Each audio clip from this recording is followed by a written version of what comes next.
नमस्ते, मैं हूँ आपका शिवम प्रियदर्शी फ्रॉम रेडियो अड्डा जो है एंटरटेनमेंट का अड्डा।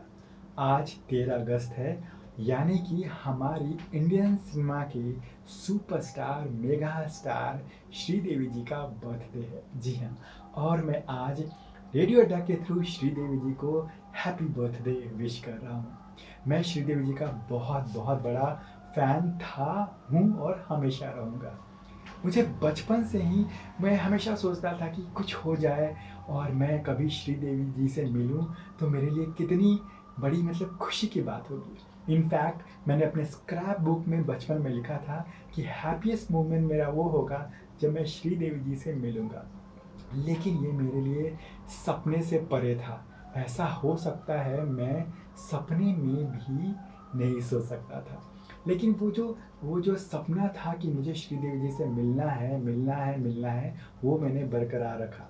और जब मैं मुंबई आया तो मैं हर अपने फ्रेंड से जो मैं सोचता था कि प्रोडक्शन में हैं, कैमरा के बिहाइंड काम कर रहे हैं, डिज़ाइनर हैं, मैं उन सबसे बोलता था कि तुम श्रीदेवी से मिले हो क्या? बहुत बोलते थे हाँ, मैंने उनके साथ काम किया है। मैं उनको बोलता था कि नेक्स्ट टाइम अगर तुम मिलो तो प्लीज़ मुझे ले चलो। लेकिन वो सब बोलते थे कि अभी कैसे हो सकता है, श्रीदेवी जी तो काम कर नहीं रही हैं, उन्होंने उस समय फिल्मों में काम करना बंद कर दिया था। तो मैं सोचता था कि हाँ, लेकिन फिर भी मुझे लगता था कि कुछ ना कुछ हो जाएगा और कभी ना कभी मैं श्रीदेवी जी से ज़रूर मिलूँगा। और ऐसा हुआ। 2011 में मैंने सुना कि श्रीदेवी जी ने नई फिल्म साइन कर ली है इंग्लिश विंग्लिश, और मुझे लग रहा था कि वाह, अब तो रिलीज़ होगी ये मूवी और हम मिलेंगे तो नहीं, चलो इतने सालों बाद 14 साल नहीं 15 साल का वनवास हम फैंस ने काटा था। और उसके बाद श्रीदेवी फिल्मों में आ रही थी, तो हम हमारे लिए क्या, मेरे लिए और सबके लिए बहुत बड़ी खुशी की बात थी कि चलो श्रीदेवी वापस आ रही थी। और उसके बाद रिलीज डेट भी डिसाइड हो गया कि 5 अक्टूबर को 2012 को ये इंग्लिश में रिलीज़ होगी। उसके बाद तो श्रीदेवी हर जगह थी। वो फिल्म फेयर कवर पे थी, न्यूज़पेपर, मैगज़ीन, हर जगह टीवी सीरियल्स वगैरह में जो प्रमोट करने के लिए आते हैं उसमें आ रही थी। तो मुझे लग रहा था, इतने सारे इंटरव्यूज़ हो रहे थे उनके, मुझे लग रहा था कि अब ये चांस है। मैं पता नहीं कैसे मुझे लग रहा था कि अब मैं मिल लूँगा, और ऐसा हुआ। ज़ूम टीवी में एक मेरा फ्रेंड काम करता था, उसने मुझे एक रात रात को फ़ोन किया और मुझे कहा कि शिवम, कल श्रीदेवी आ रही है, उसका इंटरव्यू है, तुम आओगे क्या? मैं तो मुझे लगा कि मेरी तो मैं सोते सोते जाग गया था कि वाह, श्रीदेवी आ रही है, कोई पूछने की बात है। उसने फिर मुझे कहा तुमको 2-3 घंटे वेट करना पड़ेगा। मैंने कहा श्रीदेवी के लिए 2-3 घंटे क्या, मैं 2-4 दिन वेट कर सकता हूँ। और मुझे बहुत मज़ा आ रहा था कि, और मेरी रातों की नींद उड़ चुकी थी कि हे भगवान, अब मैं क्या होगा, कल कैसे मिलूँगा, कैसे क्या करूँगा। और उसने मुझे बोला था कि बांद्रा में जो महबूब स्टूडियो है वहाँ आ जाना और वहीं पे तुम श्रीदेवी जी से मिल सकते हो। मैं सुबह में जल्दी जल्दी तैयार हुआ और मैंने सोचा कि मैं क्या करूँगा।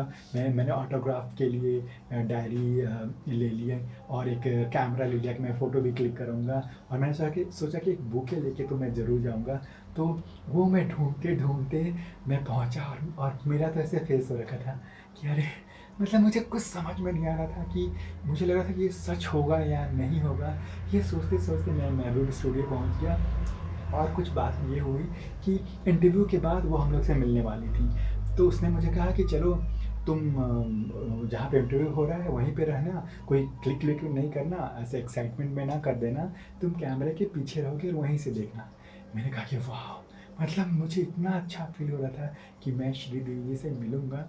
तो मैं, वो जो पल था कि अब वो स्टूडियो में श्रीदेवी आने वाली हैं और मैं उनको पहली बार देखूँगा, और मेरे मेरे दिल की धड़कन सही में वो इतनी एकदम ऐसे, मैं सिर्फ अपनी धड़कन सुन सकता था। मुझे लगता था कि हर कुछ रुक गया है और मैं बस श्रीदेवी का वेट कर रहा हूँ।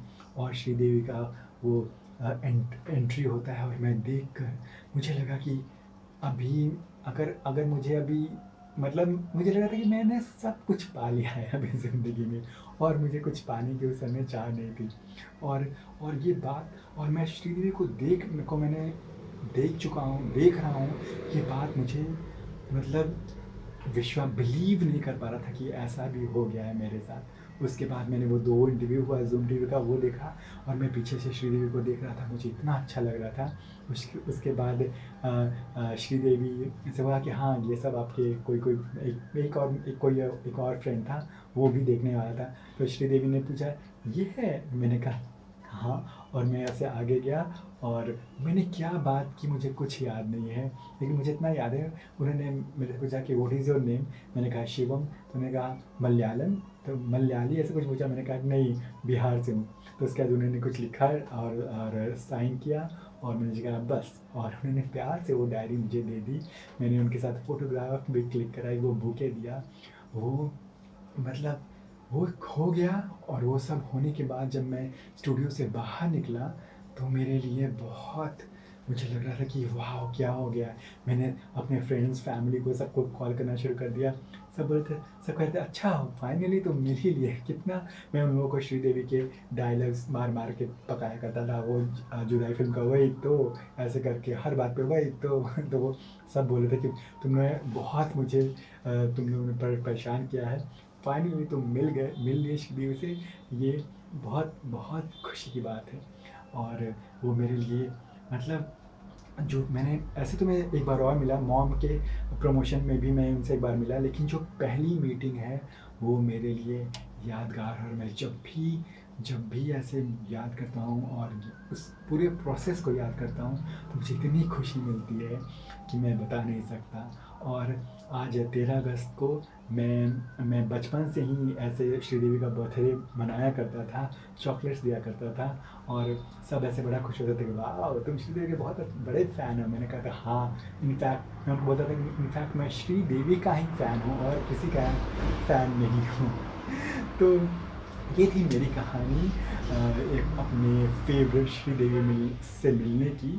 और मैं आज उनको बहुत बहुत बहुत हैप्पी बर्थडे विश कर रहा हूँ। वो जहाँ भी हैं मेरे ख्याल से खुश हैं, और वो कहीं भी रहें हमारे दिलों में हमें हमेशा हमेशा रहेंगी। हम उनको हमेशा याद रखेंगे। और बस आज के लिए बस इतना ही। और रेडियो अड्डा के साथ जुड़े रहिए, क्योंकि ये है एंटरटेनमेंट का अड्डा। नमस्ते।